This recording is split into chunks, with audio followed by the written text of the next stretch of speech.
السلام عليكم ورحمة الله. إذن هي قمة شرم الشيخ، وهي من أهم القمم التي حدثت في القرنين العشرين والحادي والعشرين على الإطلاق. قمة محورها الرئيس الأمريكي دونالد ترامب، هذا الرئيس الذي يدج كلامه دجا، لكن كلامه صادق. كلامه صادق، وسأشير بعد قليل إلى كلمة هامة جدا حذفت مبدئيا من أغلب المواقع، لكن هي موجودة، استمعتم إليها بالمباشر. إذن هذه القمة تتوج سنتين مما حدث بعد أحداث الطوفان، سنتين تماما. وهذا هو الهدف الأول، تم إسقاطه، وهو سماح، تم تصفيره. فسماح غير موجودة من الآن فصاعدا، لا عسكريا ولا سياسيا.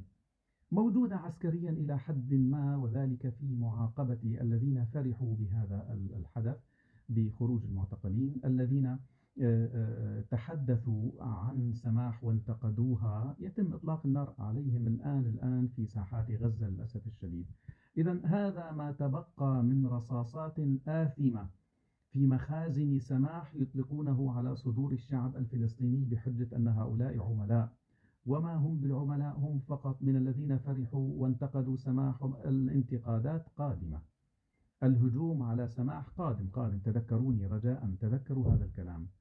سيل بل طوفان كطوفان الأقصى من السباب والشتائم ستنهال على سماح لمجرد أن نزع السلاح وانتهت تماما من المشهد. الشعب الفلسطيني سيأخذ راحته ويتكلم. بالعودة إلى قمة شرم الشيخ، إذن السلام الذي يتحدث عنه ترامب دائما هو سلام القوة، يعني بمعنى أننا ندوس على الطرف الثاني ثم نعقد معه سلاما، نفرض عليه سلاما.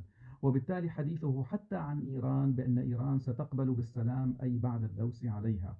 وكل الجهات التي تخرج عن الخط، عن النص، سوف يتم إجبارها على السلام، باستثناء طبعا الدول العربية التي كانت تسمى سابقا دول الاعتدال، محور الاعتدال.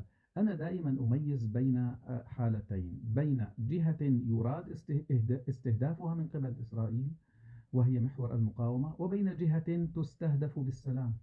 لذلك خلط المحللين وخاصة المصريين على القنوات بأن إسرائيل تشكل خطرا على المنطقة وأنها قادمة بقوة، ما لم نوقف هذا الزحف الإسرائيلي فسوف يفعلون كما فعلوا بإيران. لا، لإيران فعل معين وللعرب فعل آخر. العرب بشكل طبيعي سيقول لهم ترامب: ها نحن قد انتهينا من عدوكم الكبير الضخم الخطير إيران، هل ستنشغلون بعدو جديد وتعودون إلى فتح الصراع العربي الإسرائيلي، أم ستعقدون سلاما مع إسرائيل؟ العرب سيقولون سلام، لكن مع إقامة الدولة الفلسطينية. منذ سنتين قلت إن الأمر الوحيد الذي سيفرضه ترامب على نتنياهو هو الدولة الفلسطينية، وهذا سيحدث لأنه هو الشرط الأساسي لسلام العرب مع إسرائيل، وهو خيار أمريكي ترامبي بامتياز.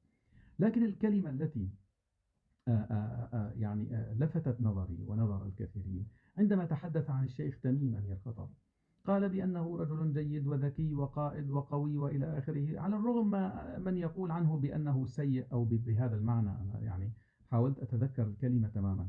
وضحك وقتها معظم الزعماء، يعني بمعنى يقولون عنك يا تميم بأنك سيء، يعني بمعنى أدق تصلني الأخبار، أنا وصلتني الأخبار والتقارير الإسرائيلية بأنك أنت وأردوغان تحاولان الضحك علينا والعبث معنا، ونحن لا يلعب معنا. ونفس الكلمة تقريبا وجهت إلى أردوغان، كان له الثناء والمديح، ثم قال في ما بين سطوره، قال بأنه يعني رغم كل شيء، فرغم النزق العصبي عند أردوغان، لكنه يستمع إلينا، وعند اللزوم يصغي إلينا ويستجيب لنا. يعني أنا ما أريد قوله.